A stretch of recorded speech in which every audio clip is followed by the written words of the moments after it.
چاہتے ہیں آج جادو، بندشیں، حالات، مشکلیں، پریشانیاں، ناکامیاں سورج ڈوبنے سے پہلے حل ہو جائیں. تو دنیا میں جس کونے میں بیٹھے ہیں یا آپ تسبیح خانے میں، مستورات بھی ہیں، مرد بھی ہیں، اگر آپ چاہتے ہیں تو پھر آج اس بول کو مغرب سے پہلے اور مغرب کے بعد تک بھی اس بول کو پڑھنا ہے. اور پڑھنا دو شرطوں کے ساتھ ہے، ایک جذبے اور وجدان کے ساتھ، اور دوسرا پڑھ کے ان ہستیوں کو ہدیہ کرتے جائیں اور اپنی جذبوں اور اپنی پریشانیوں اور اپنی مشکلوں کو، ناکامیوں کا تصور کرتے جائیں. پڑھیں یا رب لک الحمد. مجھے ایک صاحب کہنے لگے، میں نے آپ کو پہلے بھی بتایا کہ یہ جو نوافل ہیں جس کے بارے میں نے آپ کو کہا کہ جو یہ نفل پڑھے اور وہ کہے کہ میں بازی ہار گیا ہوں، میں کیسے مانوں؟ وہ کہے کہ میں بازی ہار گیا ہوں، میں کیسے مانوں؟ مجھے کہنے لگا کہ آپ سے سنا تھا اور اس کے بعد میں نے فیصلہ کیا کوئی شب جمعہ ایسی نہیں ہوگی جس میں اس کو پڑھنا نہیں چھوڑوں گا. کہنے لگے میں نے اس کو پڑھنا نہ چھوڑ. کاخ میں نے خواب دیکھا.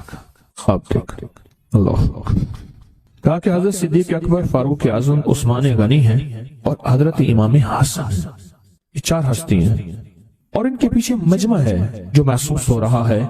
بڑے بڑے صحابہ ہیں، اہل البیت ہیں، یا تبع تابعین، اولیاء، بڑی ہستی ہیں. بس یہ مجھے کہنے لگے یہ 4 ہستیاں محسوس ہوئیں. تو کہا ہر ہستی نے مجھ سے ہاتھ ملایا اور میں نے ان کا ہاتھ چوما، اور ہاتھ چومتے ہوئے ہر ہستی نے مجھے ایک بشارت دی. اور میں نے ان سے پوچھا آپ نے یہ مجھے بشارت کس لیے دی؟ فرمایا تو شب جمعہ میں 2 نفل نہیں پڑھتا؟ وہ آیت الکرسی اور اخلاص والے وہ سب تک پہنچتے ہیں، وہ ہمارے پاس بھی پہنچتے ہیں، اور ہمارے پاس جو پہنچتے ہیں وہ بہت ڈھیر پھولوں کا ہوتا ہے، خوشبوؤں کا ہوتا ہے. کہا کہ پھر انہوں نے ایسے اشارہ کیا، دیکھا تو پھولوں کا ایک پہاڑ تھا. پھولوں کا کیا تھا؟ اور اس پہاڑ کے ساتھ خوشبو. اور کہا یہ پہنچتے ہیں، یہ چیز پہنچتی ہے.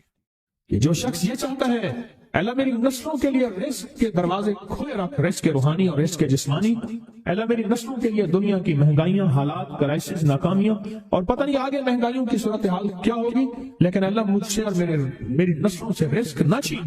تو فرمایا اس شخص کو کہے کہ سورۃ فاتحہ پڑھ، اور سورۃ فاتحہ کو ایک بار پڑھ، اور جب پہنچ ایاک نعبد و ایاک نستعین، اس کو 40 منٹ ایسے وجدان، ایسے درد، ایسی کیفیت کہ کوئی دنیا کا کوئی فرد مجھے یاد نہ رہے سوائے اس کی ذات کریمی کے، اور اس کو دہرا دہرا دہرا دہرا، اس کو دہرا. اور کہا کہ میں نے وہ پڑھنا شروع کر دیا. شیخ حامد کوفی کہتے ہیں کہ کوفہ میں ہمارے ہاں ایک رئیس تھا اور لوگ اس کے در سے کھاتے تھے اور لوگ اس کے در سے بہت لیتے تھے اور بہت سخاوت چلتی تھی. اور سنا تھا کہ اس کے والد بھی ایسے رئیس تھے اور سنا تھا اس کے دادا بھی ایسے رئیس تھے. اور یہ بات سنی تھی کہ اس کے دادا نے کوئی عمل کیا تھا اور ایسا نہیں، دادا کے بڑوں نے کوئی ایسا عمل کیا تھا جس میں اللہ سے نسلوں کے لیے رزق اور رزق کے خزانے منوائے تھے.